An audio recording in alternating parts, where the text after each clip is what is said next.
and then a bit of a background to birdsong itself. But yeah, just a bit behind that, and then we're going to delve into sort of main aspects of like learning how to recognize birdsong and calls.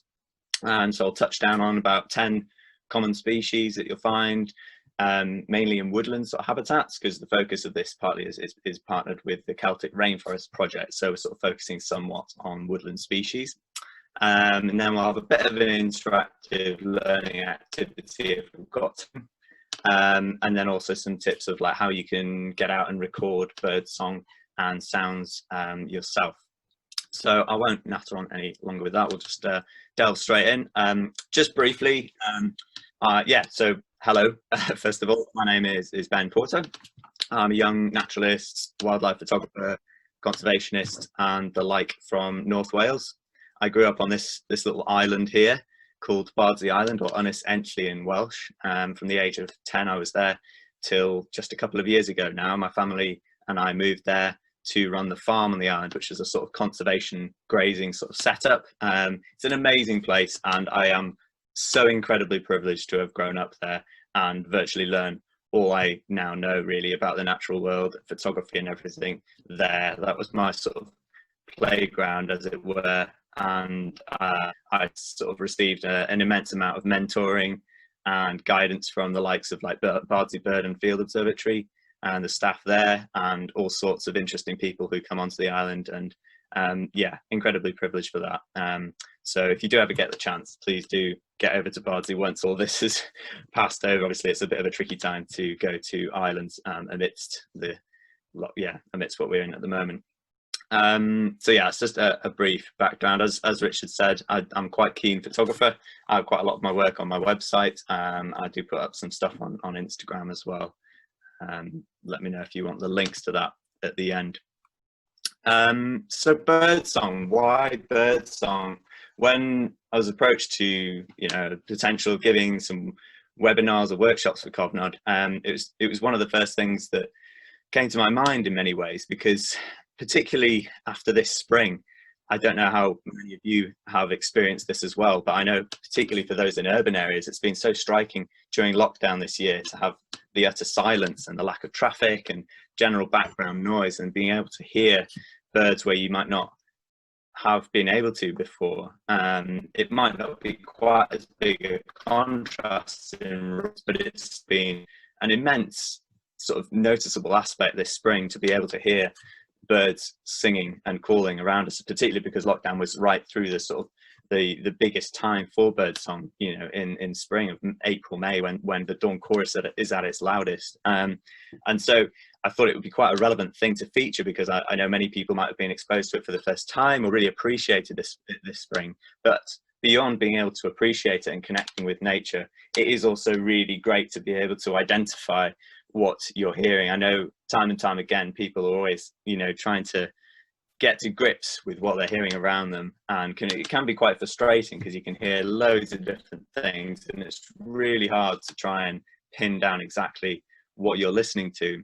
And it's a really fun and satisfying thing to learn birdsong call, because it's basically like learning a language in a sense, or a sort of being part of a secret club. I know a friend of mine sort of refers to it as being that, because you can recognize everything around you without even seeing it, and you can go even a layer deeper than that and know exactly like what they're doing. You can hear alarm calls. You can think, oh, there's something calling there, it's alarm calling, it's probably a sparrowhawk flying overhead. So it's like you really have an extra element of sort of connection with the things around you. And it's actually obviously a really useful skill as well, particularly being a bird and myself, being able to recognize the birds' songs and calls is really useful for knowing, the species that are around you. If there's a scarce or rare bird that you come across, obviously sometimes the call is the first thing that will catch your attention, maybe something flying overhead that you'd never see otherwise. And also for doing surveys in either woodlands or in, well, any habitat really, songs and calls are a massive part of that, because birdsong itself usually is sung by males proclaiming a territory, and it's a sign of they are there on territory, they're breeding essentially, hopefully. And so it's a really useful way of doing a survey to indicate whether birds are breeding in an area or not. So, I mean, there's loads of different reasons to focus on birdsong, and I'll try and touch down on a few of those aspects and hopefully be able to get some of you to start thinking about how you can learn and get to grips with these species. So yeah, I hope it's useful for that. So I thought I'd just start with a brief background to birdsong itself, in terms of that element of birds' behaviour in a way, because it's a pretty massive part of birds, having them calling and singing all around you. So while virtually all birds can produce sound and, you know, noises to a certain extent, the main ones that we often think about and hear around us are what are called the songbirds, so the passer form, which comprise almost about half of the bird species worldwide, almost about 5,000 species. And these songbirds are quite familiar things like, you know, finches, warblers, your robin in your garden, thrushes, you know, all these sort of species that can produce quite complex songs. And contrast that to, say, a seabird or a crow. Well, crows are quite good, but say a seabird or a raptor, they're generally quite simple sort of calls and things that they produce compared to the songbirds, which have very, very amazing complex songs that they're able to produce.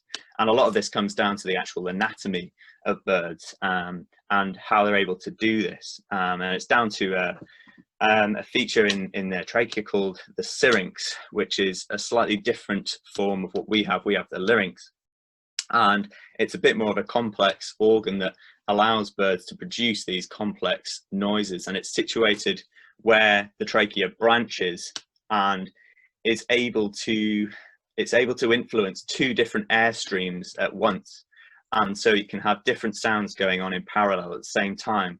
Whereas ours, the larynx, is situated just on below the fork, just on a single sort of airstream, as it were, which limits the amount of complexity that we're able to produce in our sort of sounds that we produce. So that's part of the reason why songbirds are able to do this, is they have this structure.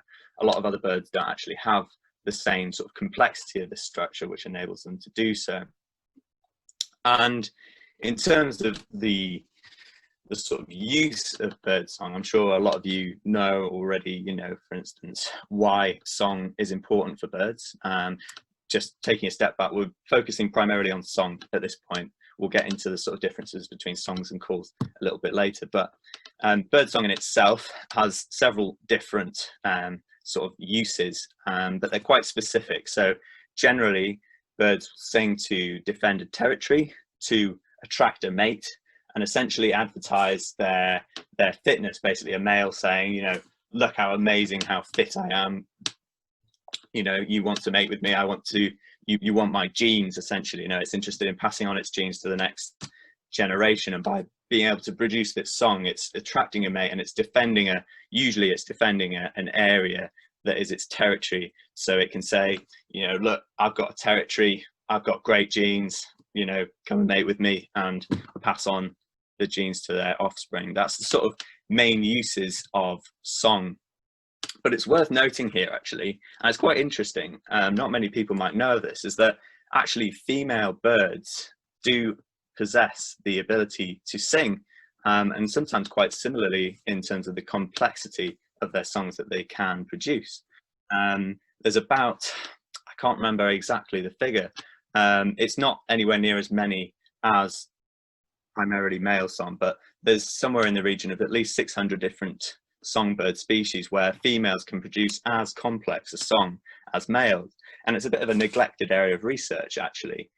It's still growing in terms of the knowledge of how many birds have females that can sing as much as males. And this is actually primarily in the tropics. So in areas of the world where birds don't tend to migrate as much, they tend to need to defend a territory more or less year round. And so the males and females do this both themselves together, and the female will produce a song as much so to defend the territory as the male. Whereas actually song, there's some evidence to suggest, has developed mostly male-based song has developed more in migratory species. So in northern latitudes, where you'll get birds arriving from sub-Saharan Africa and the like in the spring, and they need to straight away defend a territory before females arrive and before they, you know, mate, and are able to do that. And so The male specific song is more so in migratory species where they pitch up and need to defend a territory before the female arrives. So that's quite interesting to note that. And there is a project called, I think it's femalebirdsong.org or something like that, where they're trying to find more evidence of these different species where they have females and males able to sing as good as each other. So that sort of leads me on to one of the most prominent features that we'll ever experience for birdsong itself, which is the dawn chorus. I hope many of you have been able to experience that this spring. I certainly have here. I'm based on the Llŷn Peninsula in North Wales at the moment. And again, hand in hand with the sort of quieter sort of surround this spring in lockdown, the dawn chorus early on, usually from about early April through to sort of early June, has been amazing.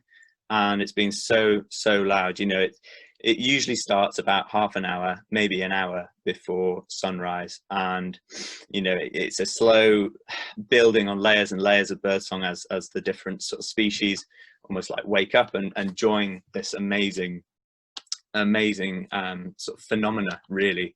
And a lot of it is composed by migratory species that arrive in the spring. So, you know, there's quite a significant cohort that slowly arrive during the spring and add different layers to this event. But it is an amazing thing to experience. But having said that, it's also probably quite frustrating for some people who maybe are trying to learn birdsong.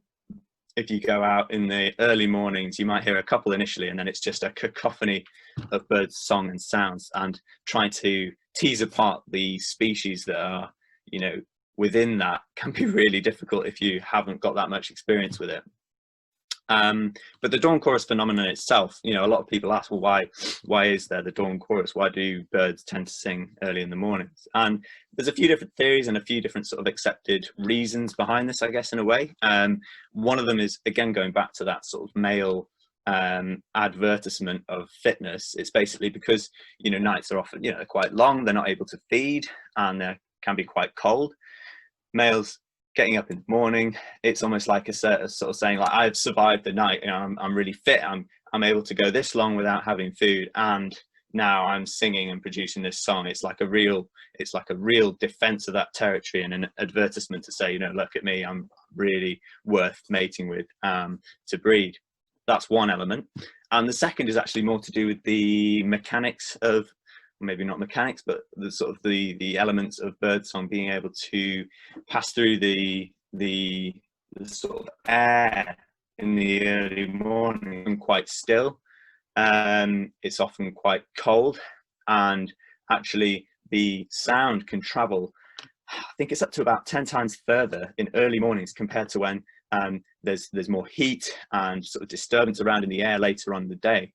The conditions are actually brilliant for the conductivity of sound across the landscape, and so that obviously really aids the ability of song to be heard all over the place. And if you go out on the dawn chorus, particularly this year, it's amazing to stand there, and because there's no other sounds, you can actually hear, like, okay, there's a blackbird here, but you can hear a blackbird quite a way away, and you can hear them talking to each other. And I haven't consciously been able to do that before this year, because you'll usually just hear what's immediately around you. But this year, the lack of sound, you know, of traffic, of planes and things, has meant that you can actually hear, you know, them talking to each other over much larger distances. I'm going to try our first sort of recording now, which, as Richard was explaining earlier, initially I do have sounds embedded in these slides like this, but they tend to come over the Zoom a little bit quiet.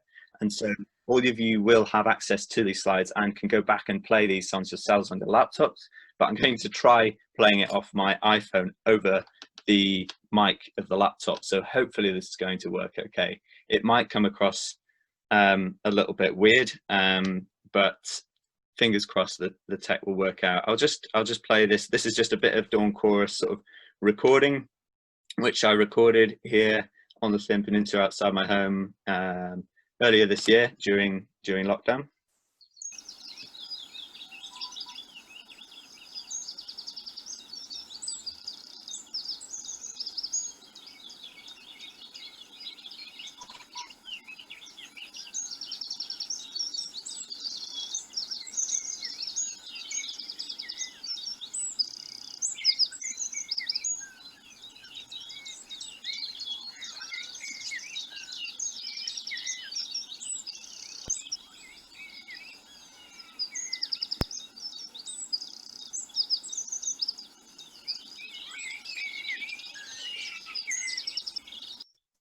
So hopefully you're able to hear at least a little bit of that, and appreciate the sort of the number of different species that were singing within that recording. Now, if you were to go out in the mornings at 4:30 or 5, you might hear a robin or a wren. Unfortunately, it's past the sort of dawn chorus period now, and so it's very, very odd going out, and there's virtually nothing like the sort of phenomenon and that complexity that we had not too long ago now. It's a very condensed period where you have that dawn chorus.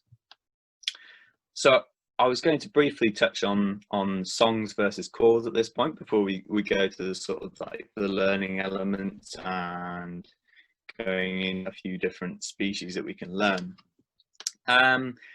And yeah, so it's a good question, you know, sort of what's the difference between a song and a call? And essentially sound is the sort of language of birds, and song is bird song is quite a specific behavior and for a specific role and task, really. You know, it's a male usually proclaiming its fitness and trying to, you know, attract a mate and defend its territory. So it's quite a specific thing that it's doing.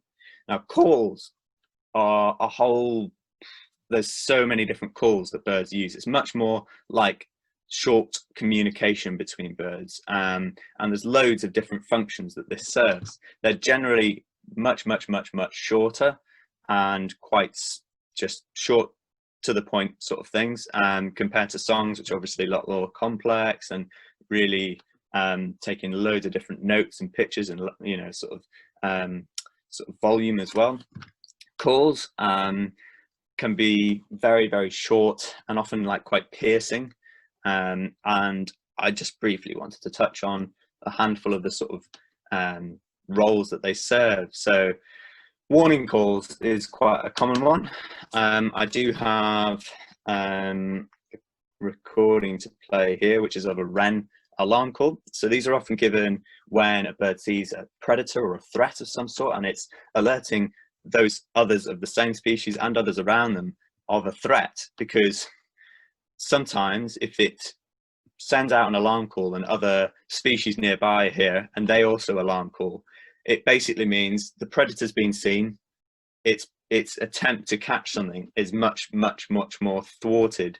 So if everything's alarm calling and looking out and knowing that it's around, the predator has a much less chance of catching something. And so sometimes you will get a lot of species using each other's communication channels to alert others of the presence of a predator. Here's a wren, and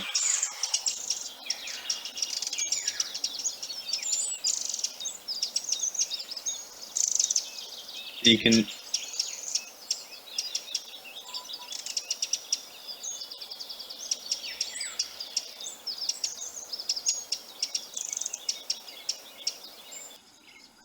so that's the wren's alarm call, and you can hear it's a really harsh, sharp sort of tack tack tack tacking, and it will often have a trill as well, like sort of almost like a machine gun sort of like trill. And that's a very common type of alarm call. Actually, a lot of species will use that tacking call, like warblers, blackcaps, a lot of the what are called the Sylvia warblers, so blackcaps, whitethroats, garden warblers, they have a very similar type of alarm call, which is this harsh tacking. And so if you're walking through a wood and you hear that tacking, a lot of the time it could just be your presence that's eliciting that, but it is, yeah, that's a call. So it's basically alerting others to the presence of a threat, but it could also be alerting, for instance, its offspring to the presence of a threat as well. There was a really cool study that was done, I think it was out in Japan, with great tits, where they figured out that adult great tits near the nest could give alarm calls to their young, which communicated the different type of threat that was coming to the young. This is young in a nest, so they're very helpless in a sense. And one alarm call that was given would basically be for, say, like a snake or something, and it would basically communicate that they need to get out of the nest as quickly as possible, because a snake could easily find its way into the nest and eat the young. But then a different type of alarm call, if it saw a hawk or some other predator that couldn't get in the nest, was more a sort of shut up and sit tight sort of alarm call. So they can communicate, you know, different complexities within these alarm calls.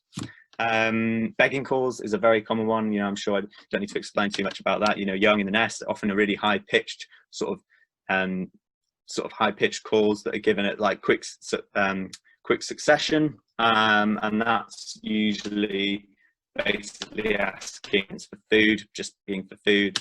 But it's quite interesting. They're so high pitched that they're actually quite hard to pinpoint sometimes. I swear they're adapted to, whilst asking for food, also actually throw off predators, because if you think about it, young are very they're very vulnerable in nest, and shouting out for food is quite an easy way of finding the chicks. So I think they have adapted to be quite hard to locate in that sense, and begging calls are often quite similar within and between species in that sense. Contact calls, so that's just the very basic sort of contact between species, can be for a variety of different purposes. I guess the equivalent could also be could almost be us saying like hey or hello to a friend. That's sort of just getting over a short message. And then flight calls, they're quite specific. If you're standing outside come autumn, say on a cloudy night in September, October, as thrushes begin to arrive, a lot of species migrate at night and flying overhead. Things like redwings is great to stand out in autumn and hear your first redwing, that seep sort of call overhead, and that's quite a specific call that you will usually only hear in flight, and a lot of species have those. And I think probably there's various different purposes and uses for that. I think it's probably partly knowing where other individuals of the same species are in relation to them, but also maybe sounding out where ones are below them, so that they can sort of fly down and seek shelter and safety. So just a few sort of differences between songs and calls. They're quite distinct differences, as I'm sure you appreciate them.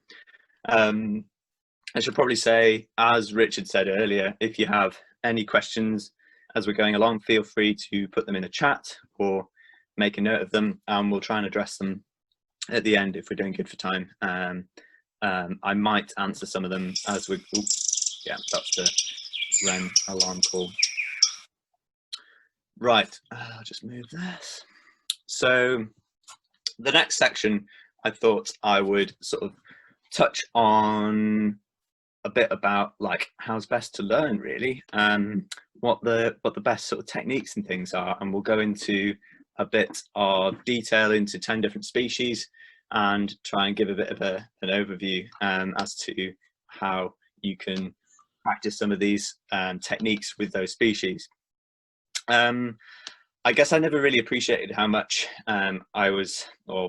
how easily I'd picked up birdsong over the years. I think partly because I've been doing birding and being out watching wildlife from age 7 or 8, and was on Bardsey, just totally immersed in wildlife. And I think having others around me during that period who could point out things and say, that's that, and I could gradually make the connection between their call and looking at it and watching it. I never really appreciated how maybe over 10 or 15 years I've just picked up so much in terms of birdsong that when I go out with others who may be learning birdsong, I almost filter out a lot of it. I sort of know it subconsciously, but I'll be looking for slightly more interesting things and stuff, and they're like, what's that? I'm like, oh well, that's a chaffinch. And it's quite nice to go out with more beginners and less experienced people to be able to try and think about how did I learn, and going into some of those details. And I think it's a whole mix, really. I mean, obviously in the first instance, getting out and going for slow walks either through woodland, wherever you are, really, and when you hear something, really trying to pinpoint the bird that's making that sound, and just watch it for a bit, see what it's doing, using some observational skills, but firstly for identifying what it is, and then making the connection between the sound that it's making and the species that it is. That's that can definitely not be undervalued and is a really important part.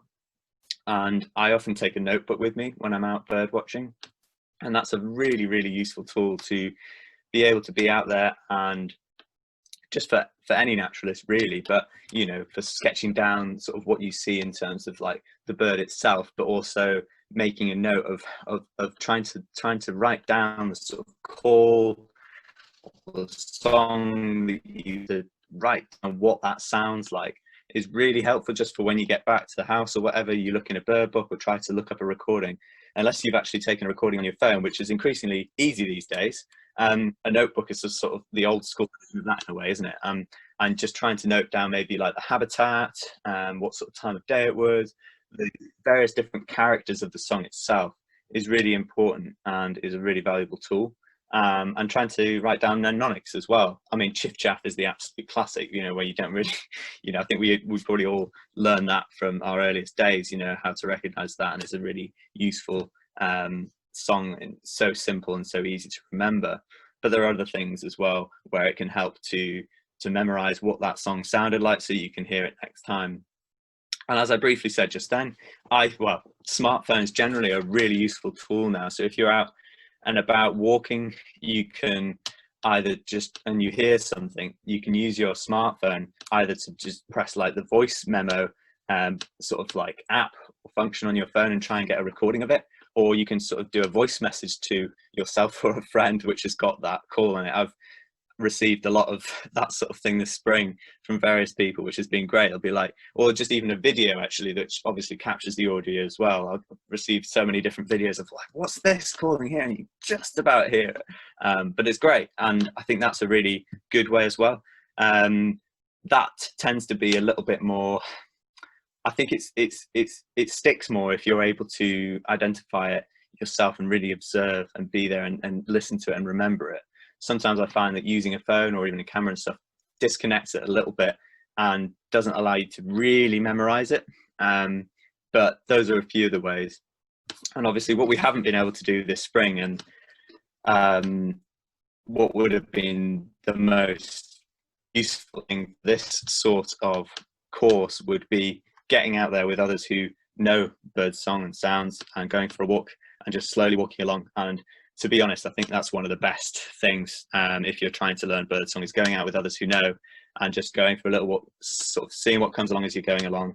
And as you pick up things, you know, you can describe, the person who knows a bit more can describe the song and other calls and things that they produce as well. And that is a really valuable, probably one of the best ways to learn, certainly for me as well.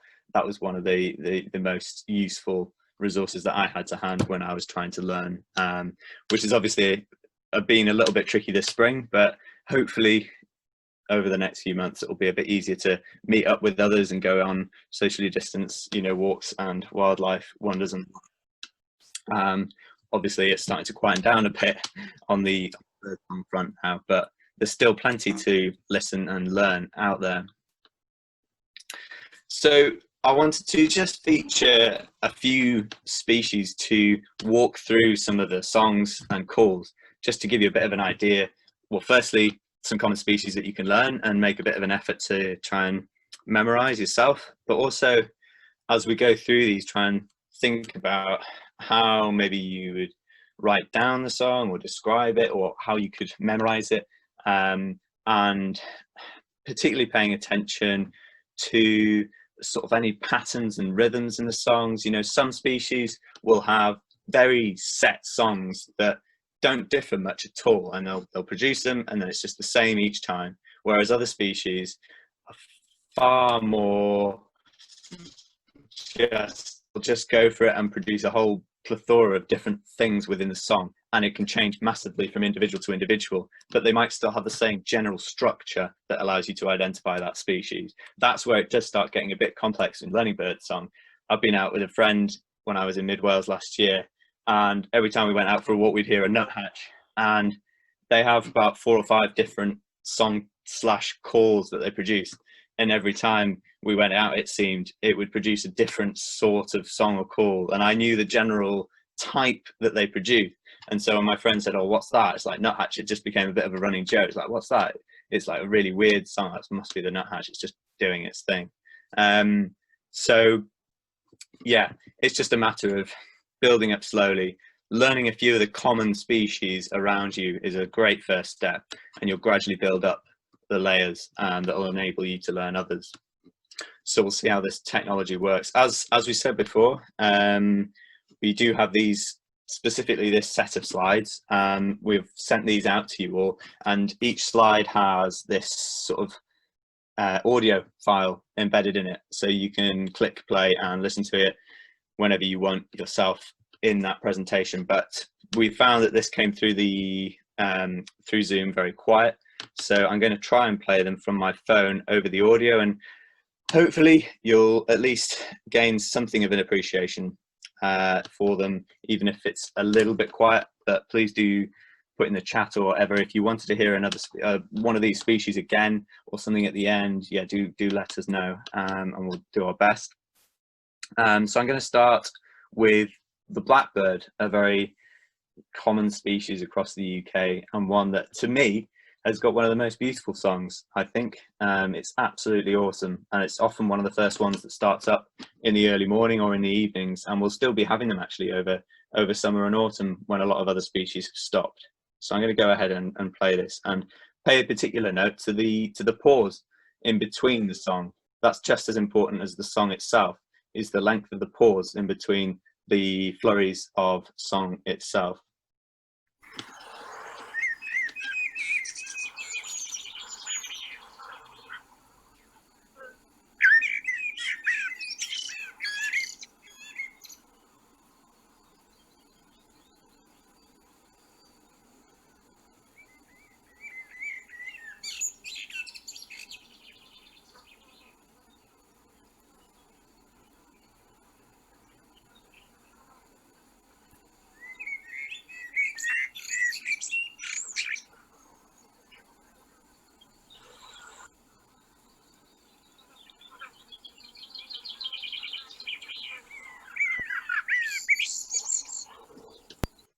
So you might have heard there was a chaffinch in the background there as well. I hope that didn't confuse people. But that blackbird had long pauses between the songs, and just a little, 4 or 5 second bit of song each time.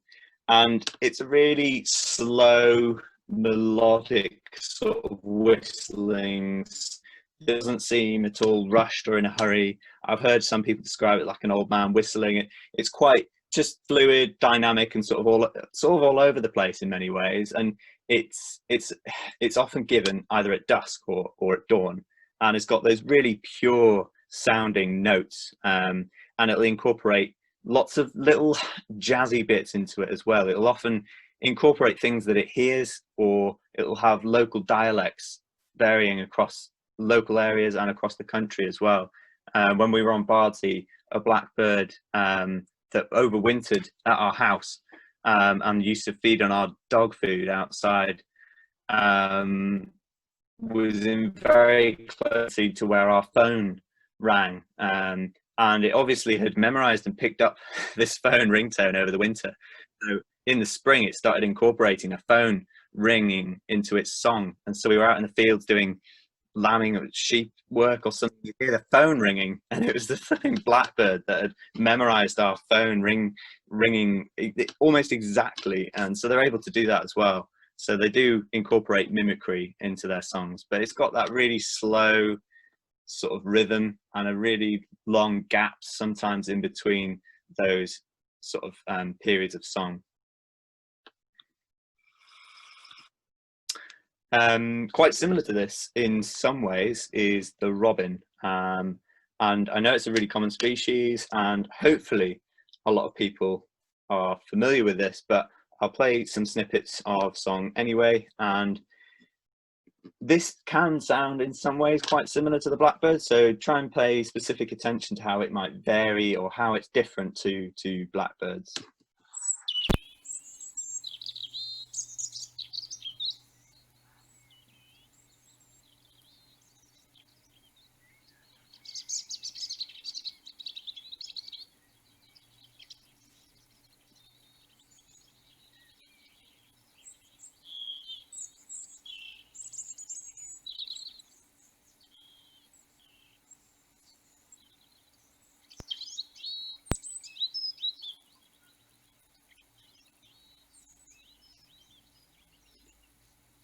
So that is, in many ways, it's quite similar to a blackbird. It's got those short phrases of warbling song that it gives, and then it's got quite large pauses in between, and you can actually hear in the background of one of them there's a reply from another robin not too far away.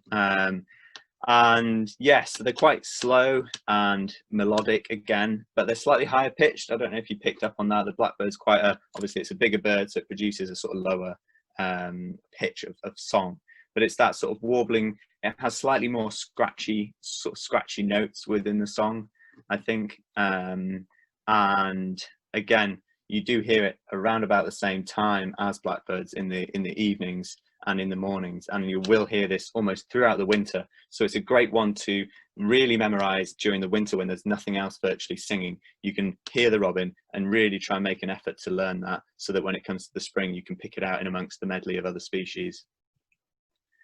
This one's a bit easier, I hope, for people to learn.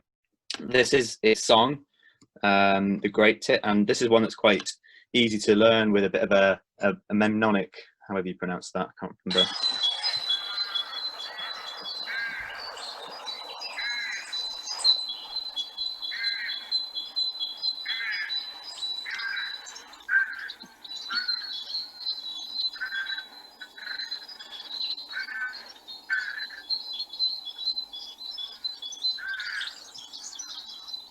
Hopefully there's a bit of background noise there. You can hear some rooks singing, but yeah, that's the great tit. Quite a simple song in a sense. It's just got that two-part song that I think sounds a bit like someone saying teacher, teacher, teacher, and it's quite an easy one to pick out in woodlands, and throughout the spring they'll be singing that.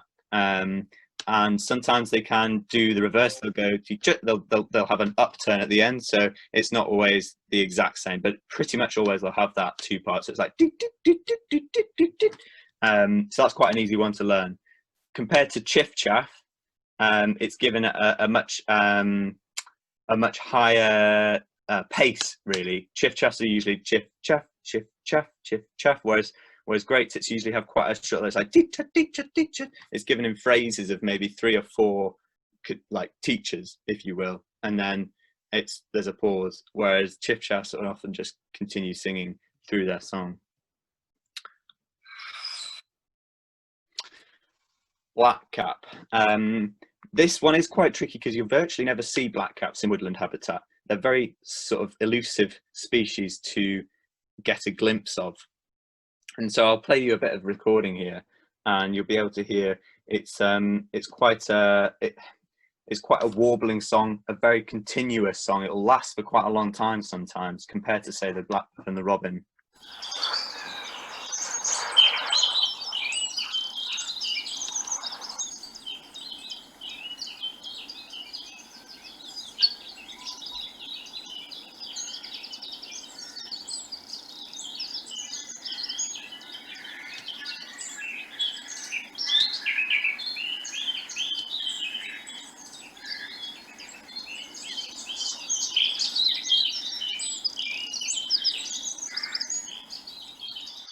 That wasn't the best recording. These have all been done on my iPhone this spring, but you can hear with that it's quite a continuous warbling song on the same sort.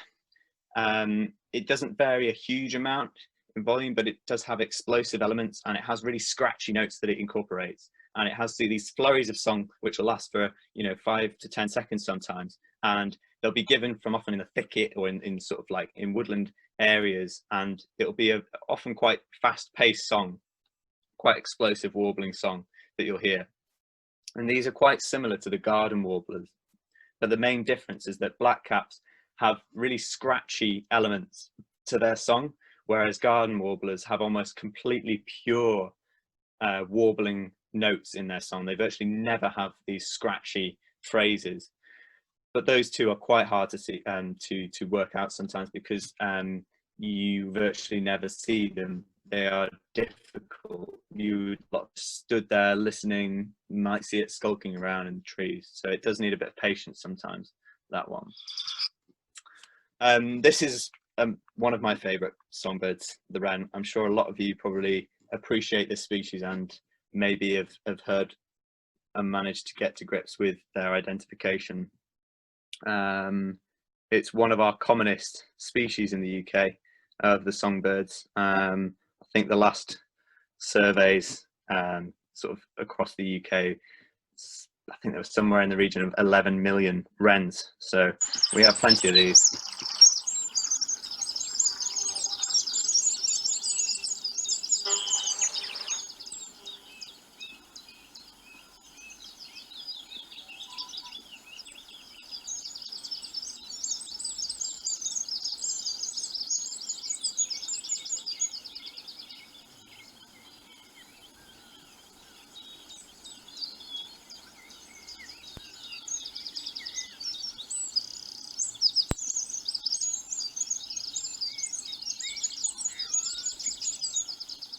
So the wren song it's got quite a set structure actually. It varies a bit geographically, but they will start with a few wavering sort of trilling notes, and then they'll have slightly more warbling sections, and then trilling, and then warbling and trilling. They sort of have a mixture of these different types of song mixed into one, and they're so loud, you know, they're really loud for their size.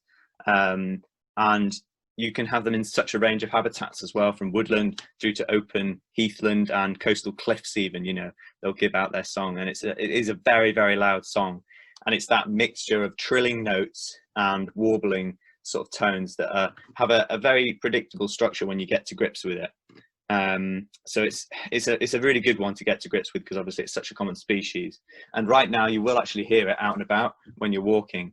There's actually young birds that are trying to learn to sing, and it sounds they're getting there. They're getting there. They're not too bad. Initially they're really all over the place and scratchy as the young birds try to learn their song, but at the moment, I heard a couple this morning, they're singing, they're getting there, they're doing pretty well. So you can actually hear sort of this song out and about, as you know, at the moment. I'll try and get through these 10. I know we're coming up towards 11 o'clock, so if people are leaving at 11, no worries, this presentation and the recording will be shared afterwards. Willow warbler, this is a fantastic one, and really I think quite a reasonable one to learn as well. It's got a lovely set sort of structure, and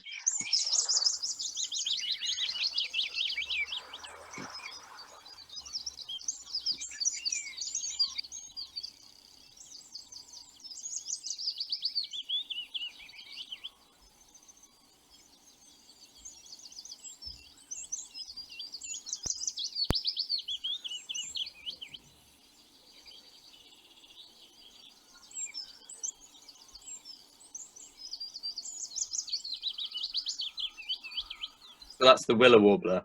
As its name suggests, it's a warbling sort of species, and it has that really distinctive, it begins with quite high and then sort of it slows down and descends in tone as it goes through that song. So it starts like, and it's one that's like a tumbling, I almost picture it as like a sort of tumbling stream of notes as it comes down and descends. And it's trying to think of ways like that you can describe or memorize the song when you learn them and when you're out and about.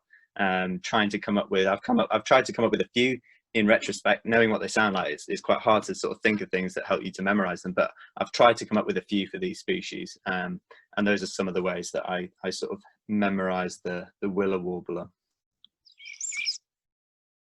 Song thrush, this is a little bit of a tricky one, but one of my another one of my favorites.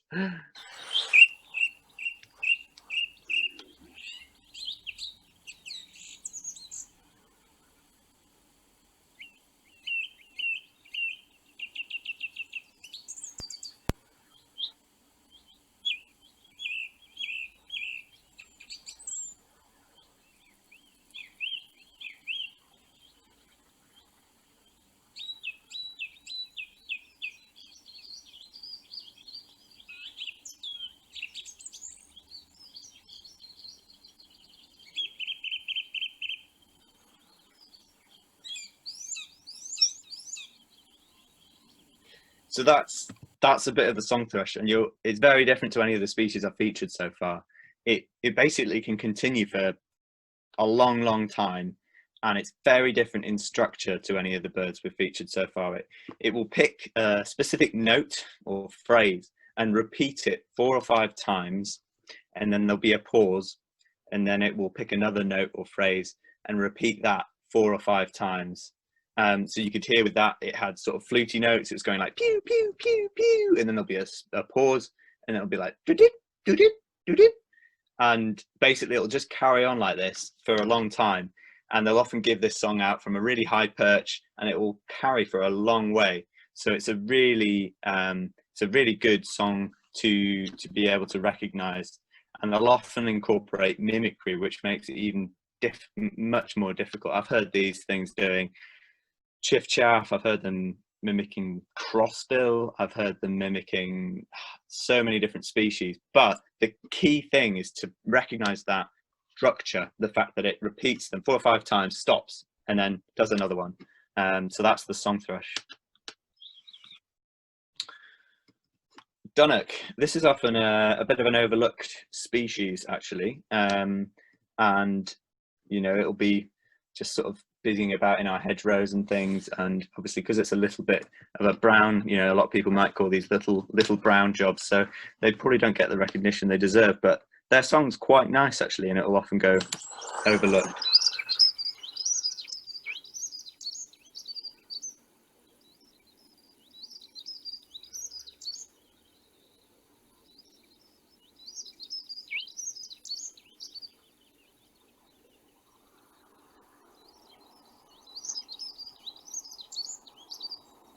So it's another one of those sort of warbling songs, and they're quite short snippets of song and just very mellow. They can often be quite quiet, and they're just given quietly from a little hedgerow, and they go up and down a little bit. They modulate quite a lot.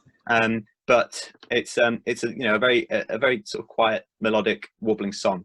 And this, again, is another one of those ones that is really useful to get to grips with over the winter and in the early spring, because before dawn chorus starts and before a lot of species arrive, the dunnock and the robin and the wren will be singing in February, March time. And so if you can start to recognize these species around then, it will really help later on when a lot of other species start arriving and confusing the whole affair, really.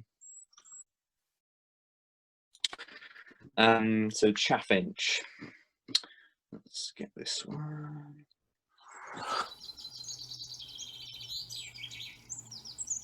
There's a wren in the background there.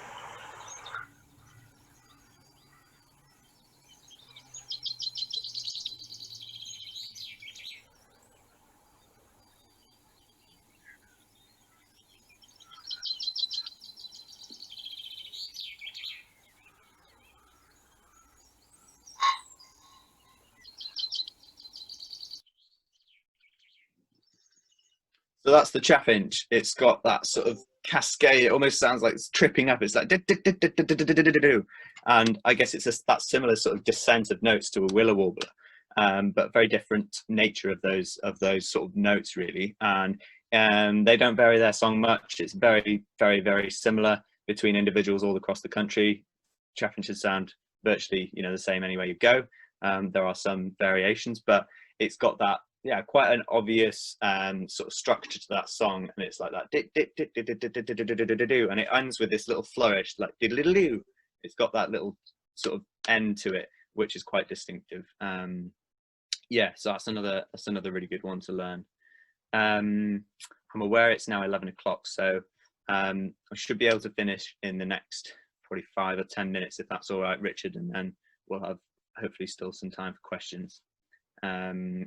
So I have next for us is slightly what you might not really think of as a songbird, really, but I think it's worth featuring because a lot of people hear these and maybe sometimes think they're tawny owls or something, and I think it can be the source of a bit of confusion, and they're not the most eloquent or complicated of songs, let's say.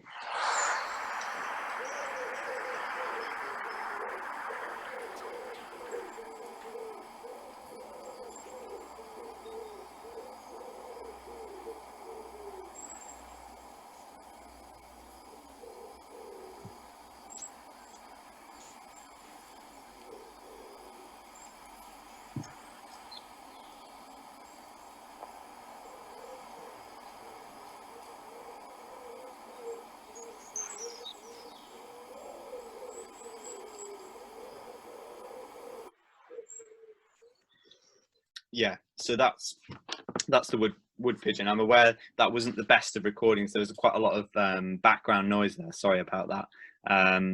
So the wood pigeon has this muffled, sort of guttural, wheezing sort of song almost that it's quite similar to the collared dove, and it has a couple more notes than the collared dove.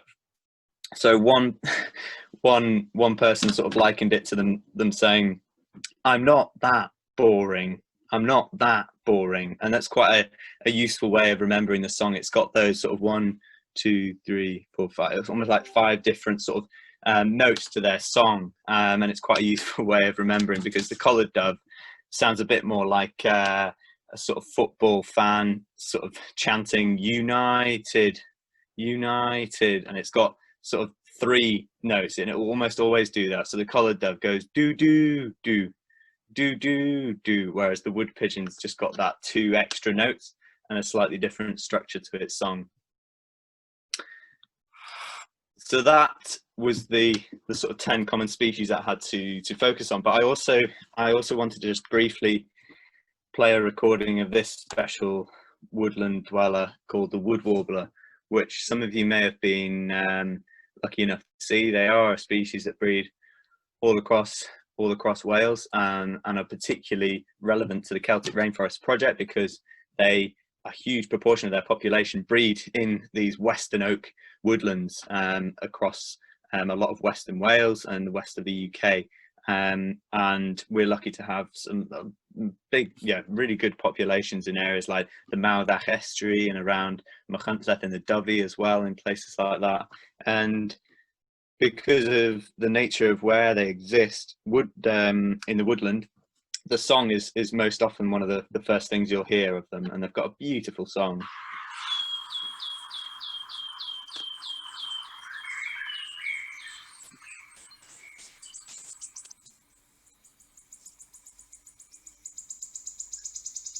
Amazing. I'll just let it go on to the next one.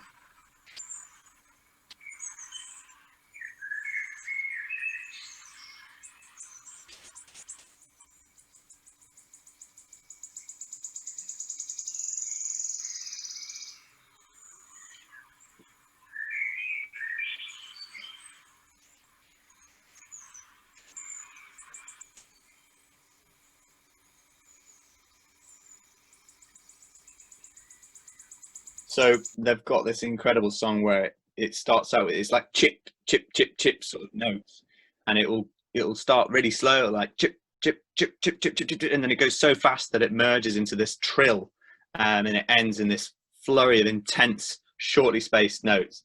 And they'll often start with a fluty note as well. They'll often go choo, choo, choo, and then go into the chip, chip, chip, chip, chip, chip, chip, and then it sounds almost like, again, a bit like the chaffinch that it's tripping over, going really quick, almost like a coin falling down the stairs, is one of the sort of phrases I've heard to describe it. It's a really cool species. Unfortunately, a lot of these will be leaving our woods and heading back to Africa now, so we might not hear these again for another year. But beautiful one to keep an eye out for, or an ear out for, rather.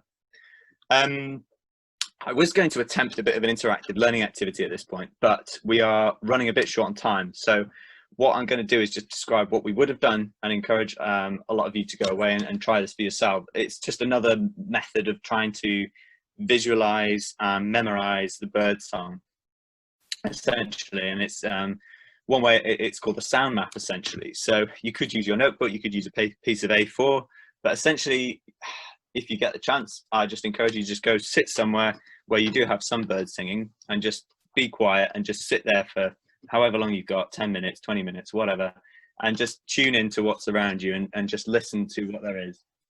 And on your piece of paper, just try and visualize what you're hearing. You don't even have to look at the paper if you don't want to. You just, put your pen on the paper and try and almost like sketch out what you hear. It could just be lines doing all sorts of stuff, or it could be, you might want to make little notes of like chip, chip, chip, or something like that. And you can just develop this piece of paper that has all of these different lines and squiggles and stuff on, and you can annotate it with the different sort of sounds that you hear in terms of the descriptions of them as well.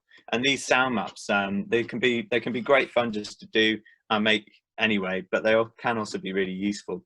And what I was going to do is get a load of people to go and listen to one of 2 videos I made this spring, actually, which is about the sounds of birdsong that we've had around us here on the Fleurne Peninsula.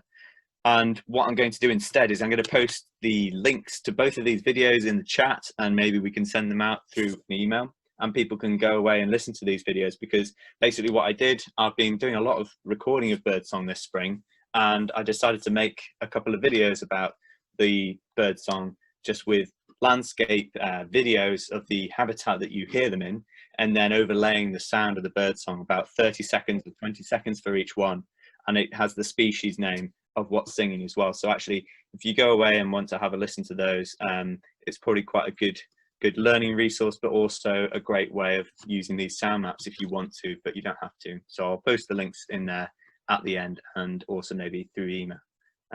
They're on my YouTube channel if you just want to go and have a look anyway.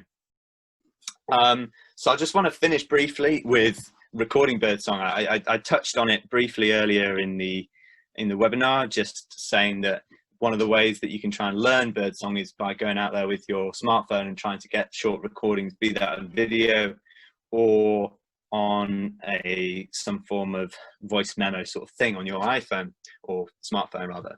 Now, one thing I decided to do this spring to get much better recordings of birdsong was I started using my phone and a recording app called Twisted Wave. I can put the details again in the chat, but I used this app to get recordings, and I wanted to go a step further, and so I ended up making what's called a parabolic reflector.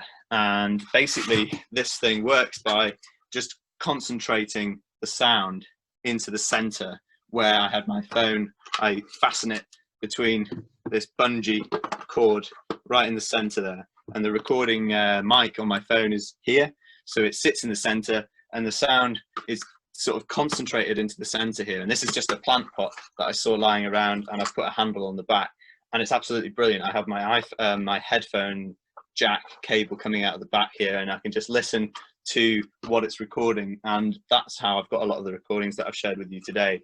And it's it's a brilliant device to use and get out there and you know, listen to birdsong and get really good recordings actually. And I have made a video of how to make one of these plant pot parabolics. So if you fancy a bit of a challenge and want to give that a go, then again, maybe we can share the link to that sort of video for you. It's worked really well, and a lot of people have actually done that and tried making one, so that's been really good to see. So just as a bit of a recap and a summary, really, learning the songs, the language, if you will, of birds, it does take time and perseverance and patience, and there's a lot of different ways that you can do this, really.